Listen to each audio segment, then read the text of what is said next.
All right, welcome to Stagger Podcast, a podcast where we document the journeys of professionals so that we can help those who want to join the same careers and get value and insights from them. And we thought going along, we just want to say thank you a lot to Workshop 17 for giving us this opportunity to use their world-class studios. It's so cool. And if you want to use the studios, we're going to leave the information in the description below and make your podcast come to life. And with that said, I'm joined by Mbali. Hi, Mbali. Hi. How are you? I'm good, thank you. How are you? Good. Awesome.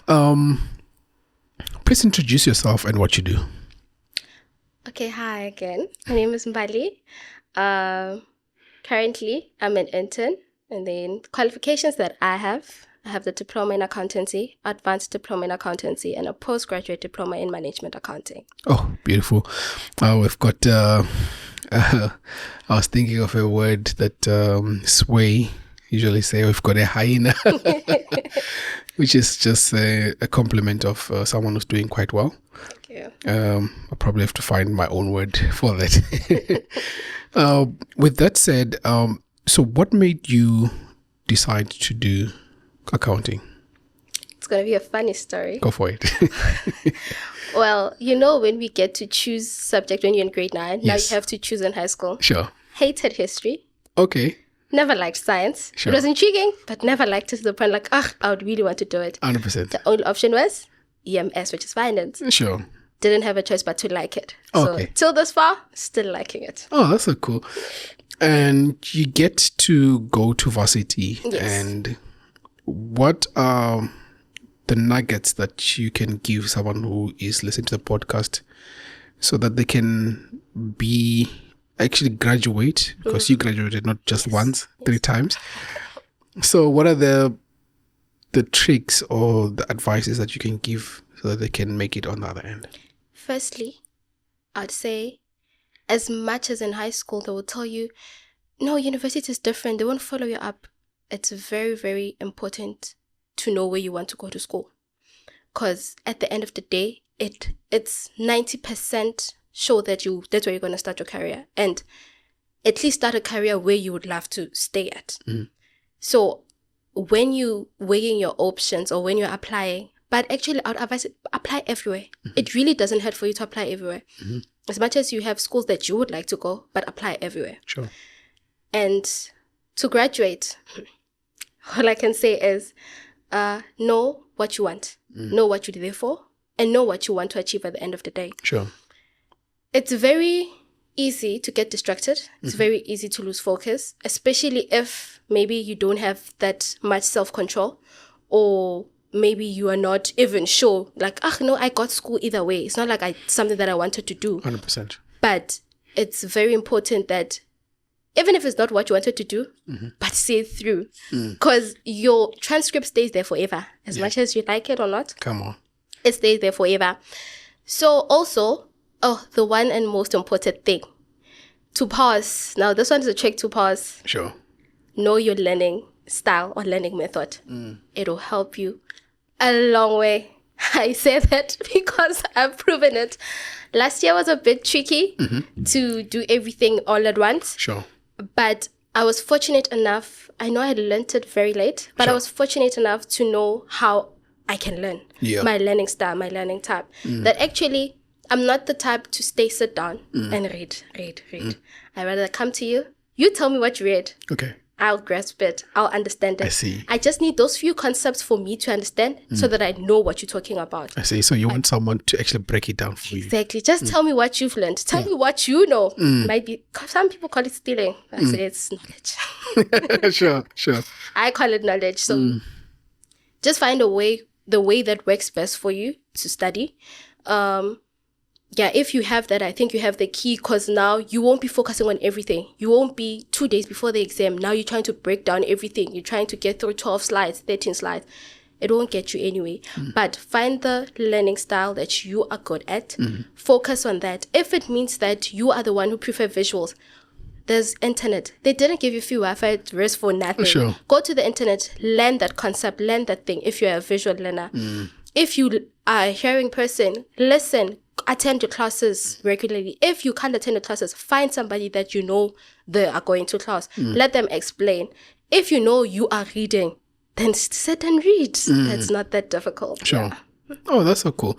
I like that because that's something a little bit fresh from what we have had before, is understand your learning style. Yeah.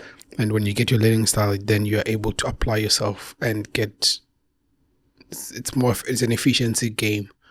When you know how to get your results, then you get the most results because you already know the process of doing. Then you get to do your postgrad. What motivated you to go on with your studies, not only just do a diploma, going for advanced diploma and your honors? Okay. We're in South Africa. Okay. It seems like a loaded statement, yeah. We're in South Africa. Okay. You have to understand that unemployment rate is very, very high. It wasn't part of the plan to do the postgrad. Sure. At all. I wasn't still after my advance, because I thought my advance, no, actually, this is a weapon formed against me. I can't go through with this. I was like, no, I need a break after my advance. But then, so it happens that I went back home, initially started applying. But to my surprise, well, you're in Gauteng. Everybody's in Gauteng. So, yeah, no, it became something else. But then, here it was an opportunity. You got accepted for school. You got accepted for res. You have funding. So why won't you study? So why won't you take the opportunity when you have one than you sitting at home saying, oh, I'm waiting for a job. At least let it find me doing something. Sure. So yes, that's what motivated me to come back to school. It's like, I can't sit and not do anything when I have this opportunity to continue and further my studies. Okay. It sounds interesting. It's like everything is just falling into place for you. Yeah, it's so weird. Yeah. It's so weird. Because it also takes me back to, I didn't even know there was a school called CPUT until it got accepted. I see. I saw that message. I was like, what's this? I started Googling like, what's CPUT? Because I don't know what this is. Yeah. It was so shocking. And what's funny is, 2 weeks after I came here, that's when other schools started replying. Okay. Accepted. I'm like, I'm already here. It's too late. The way I was so stressed and so exhausted about looking for a school, like, you know what? Might as well just come here. Sure. And immediately when I accepted the fact that actually I'm supposed to study here, everything started working out. I see. Started working out. I'm like, okay. But I didn't want to be here. Lord knows I didn't want to be here for the whole year. Sure.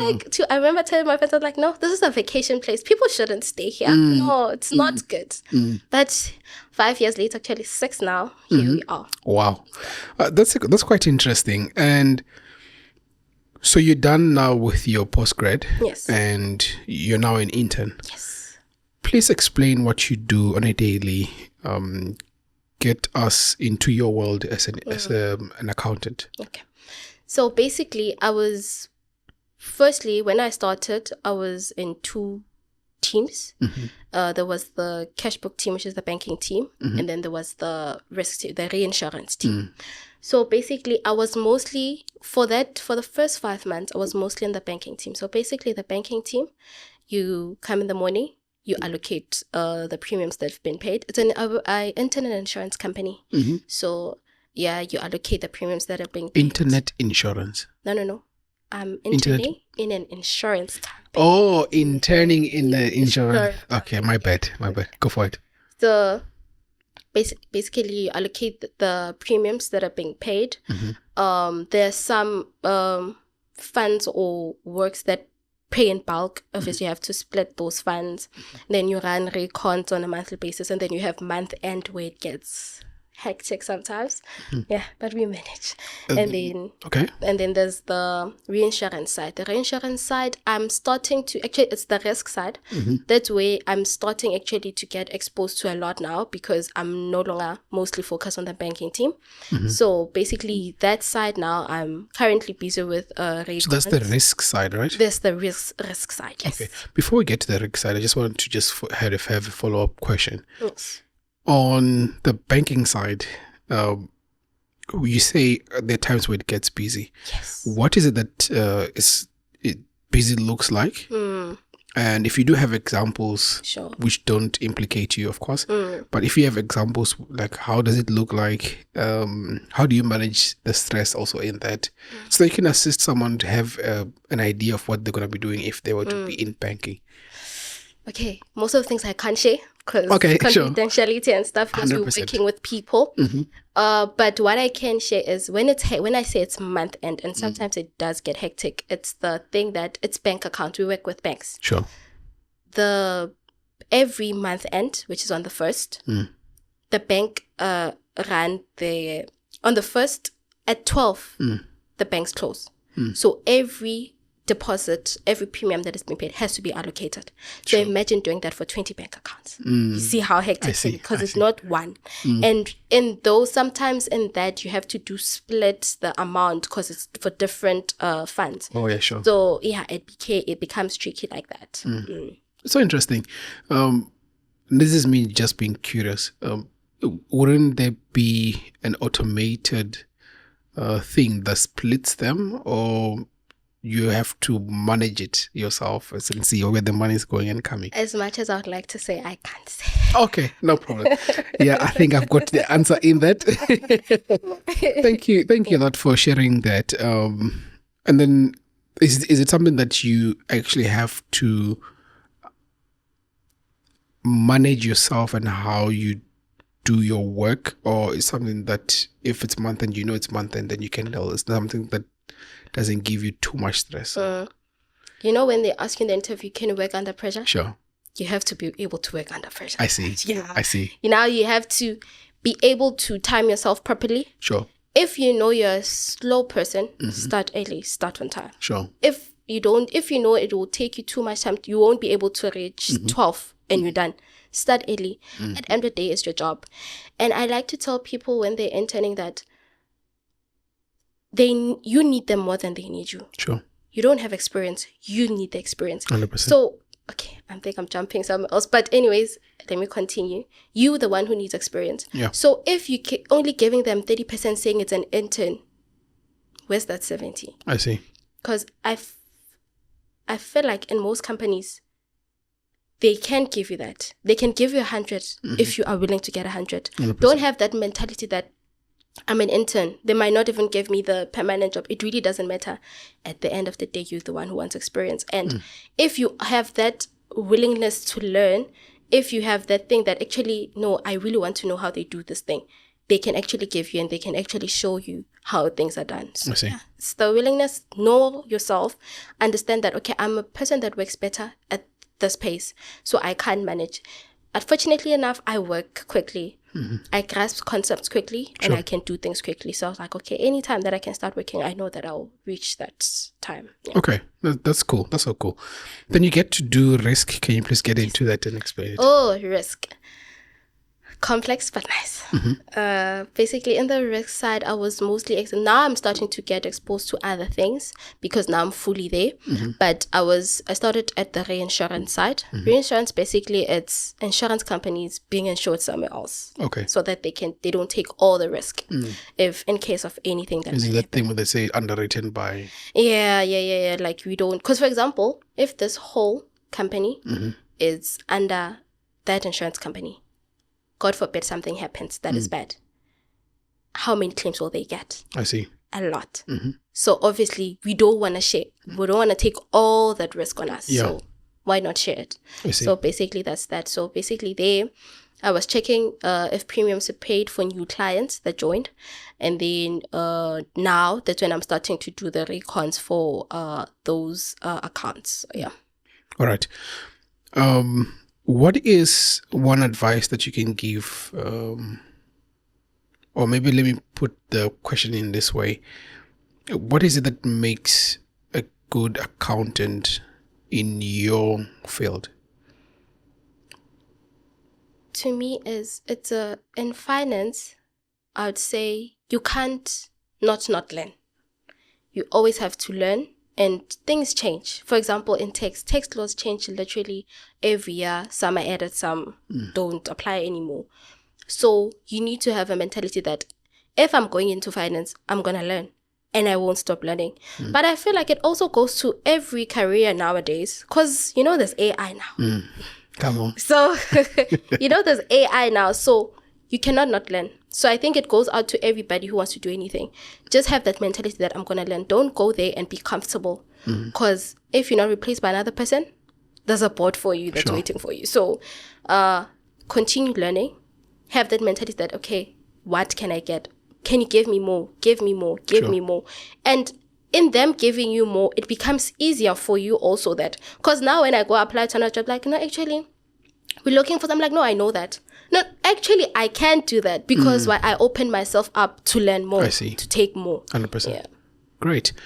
And from here, you've got your postgrad. You're now working as online banker and in doing risks. What is the next thing for you? Is it becoming a chartered accountant, or what's the next step for you?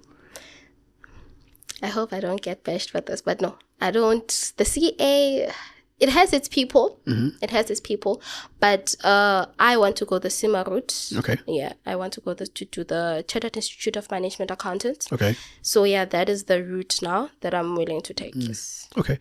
Please just go into details of what it is, because I mean, I'm an engineer, so when I hear accountant, I just default say that they're going to be a chartered accountant, CASA. Can you please just give us some insight on what CIMA is and what you'll be doing when you're done? Basically, the CIMA route, okay, for every finance person, I think it's very beneficial for you to be under a professional body. We have several of them. Yep. As much as it is broad, you have tax, you have auditing, you have financial accounting, you have all those types. So if you want to be recognized in that level, consultants, specialists, you need to be under a professional body. It's really beneficial for you as an accounting person or a finance person. So the CIMA, the Chartered Institute of Management Accountant, basically it's for management accountants. So it's the planning, your budgeting, actually business management as a whole, strategizing and all those type of things. Yeah. Awesome. That's so cool. So that's your next step, and thank you so much for just sharing what it is. In conclusion, please, I've asked this question. So can you please just advise someone who's going to be doing accounting, so that they can prep themselves for the future and sort of get their the ducks in the row? Well, the advice that I were to give a person, especially if you're in first year, know your principles, know the rules. Standards never change. Principles never change. It's just the adjustments. It's just those little, it gets more and more and more. And if they say it gets better, it doesn't. It really doesn't. Sure. So if you have the basics, it's easy for you.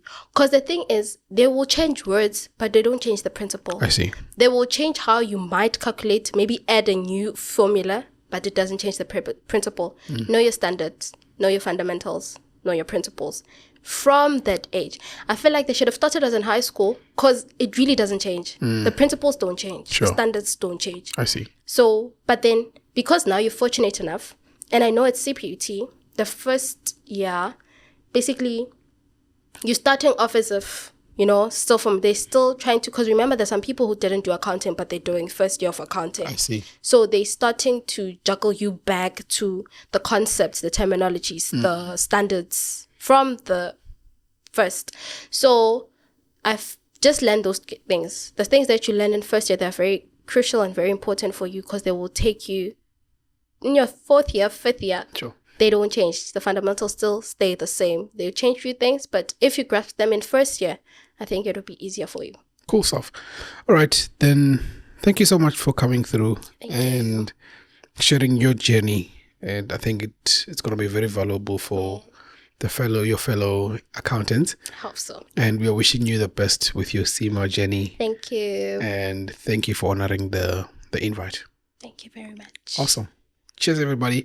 And before we go, I just want to say again, thank you so much to Workshop 17 in Kloof Street. for giving us this opportunity to host our podcast on their premises. And if you want to host your podcast, I will leave the information in the description below. And yeah, let's get our podcast come to life. Cheers, everybody. Bye.